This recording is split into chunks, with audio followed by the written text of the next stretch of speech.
Hi friends అందరికీ good morning. ఇగో ఎక్కడికి వెళ్ళి వస్తున్నావు ఇంత పొద్దుగాల? కూరగాయలు అయితే తీసుకొస్తాను చూడండి. బీట్రూట్ అవి నాకు తినడమే ఇష్టం ఉండదు, కానీ టమాటాలు, పచ్చిమిర్చి, ఇంకా శ్రీకాంత్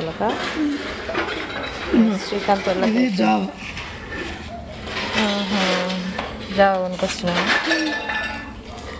ఓకే ఫ్రెండ్స్, మరి ఇగో మేము ఇవన్నీ అయితే తీసుకొచ్చిండు సెంటర్కి వెళ్ళి. అయితే ఇగో ఇక్కడ మా చిట్టి తల్లి ఏం చేస్తుంది చూడండి, దొండకాయలు అయితే కట్ చేస్తుంది. స్కూల్కి లేట్ అవుతుందని దొండకాయలు కట్ చేయమంటే చూడండి మొత్తం 7 కాడికి ఎట్లా చేసేసిందో. ఓకే ఫ్రెండ్స్, మరి